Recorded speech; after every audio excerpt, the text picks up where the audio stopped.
mesa tiene que ver con una inesperada relación de actores políticos cordobeses con el caso Nisman, atentado a la AMIA, pacto con Irán, justo cuando se cumplen pasado mañana 2 años de la muerte todavía no explicada por la justicia del fiscal Nisman, que unos días antes de morir había denunciado al gobierno de Cristina Fernández de Kirchner de un pacto de impunidad con Irán para que no se esclarezca el atentado de la AMIA. Una de las patas de esa denuncia de Nisman tiene que ver con que el gobierno firmó el memorándum de entendimiento con Irán para que los funcionarios iraníes acusados sean interrogados en su país y no extraditados por la justicia, por Interpol, y que vinieran a ser juzgados en la Argentina. Una de las patas, decíamos, tenía que ver con algo similar a lo que había ocurrido en Venezuela respecto a un intercambio comercial, a negocios que se hacían entre la Argentina y Venezuela,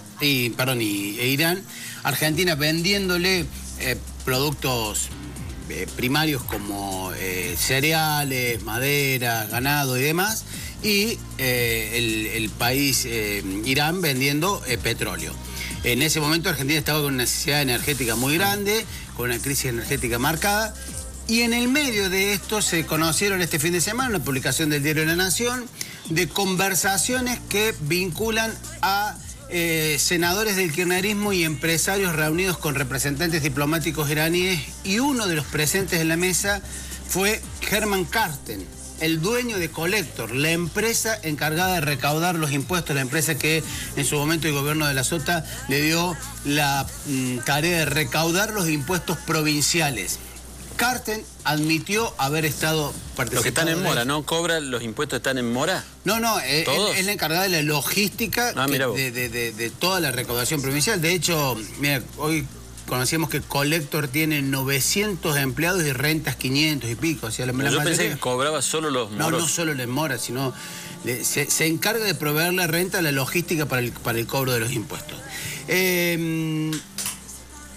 Karsten admitió que estuvo en esas negociaciones, que dice que no tiene nada que ver con el memorándum, que él es empresario forestal, y una de las cosas que se pretendía con el fideicomiso que estaban negociando con los iraníes, que no se concretó, era vender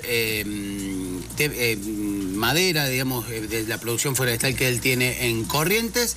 La cuestión es que está en la mira de la justicia y que en las escuchas que decíamos publicar por el Diario de la Nación sorprende, porque en la conversación de Yusuf, allegado a la embajada iraní con contactos con dirigentes del kirchnerismo como Luis Delia, que en alguna grabación aparece como muy amigo de Delia, tiene una conversación con otra persona en la cual repasan la marcha de la negociación, y aparece sentado en la mesa, según el relato que hacen en esta grabación, el ministro de Economía de Córdoba, al que no mencionan. Bueno, en ese momento el ministro de Economía de Córdoba era Ángel Elettore, pero bueno, habrá que ver si nombran correctamente el cargo o hablan de una persona muy influyente en el gobierno de Córdoba. La cuestión que esa mención al ministro también genera sospecha. La mención de Karsten también se da en un contexto muy especial. Karsten se tuvo que alejar de la titularidad de Collector, aunque sigue siendo el dueño, digamos, dejar de ocupar formalmente la presidencia, cuando se conocieron aquellas cámaras ocultas en las cuales negociaba con el entonces periodista y actual concejal Tomás Méndez, negociaba pauta publicitaria y dinero del gobierno de la provincia a cambio de los contenidos del programa de Méndez. Fue tal el escándalo que se armó en su momento por la negociación que asumía Karsten en nombre del gobierno provincial, que tuvo que dejar el cargo. Después apareció nuevamente en escena hace unos días, cuando en el asalto, en la cena que se estaba realizando en Cofico en la víspera de Navidad, en el asalto en la casa donde había funcionarios, abogados, miembros del Poder Judicial Federal, miembros del Poder Judicial Provincial, etcétera, etcétera.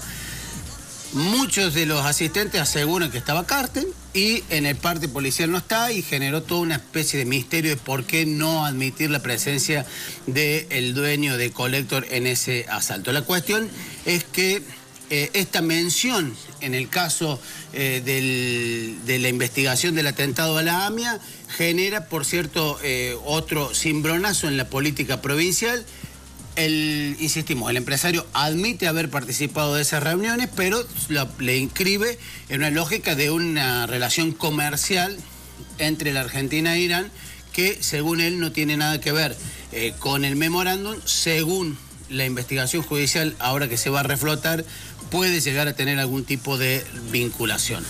Uno de los temas que seguramente generará polémica y dará que hablar esta semana. Otro tema para esta semana, de los varios que hay en esta semana de enero, es que se realiza la audiencia pública por los peajes. Audiencias públicas que son simplemente un formalismo. Van a aumentar en promedio un 25% los peajes. Quienes transitan estos días en las rutas de acceso a Córdoba verán que lo invertido para justificar que durante todo 2016 termina aumentando más de un 50% de los peajes, no parece haber una gran correlación, ¿no? Se van a ir casi entre 20 y 25 pesos los peajes. Ya es caro hoy, Roberto, gracias. Nos vemos mañana.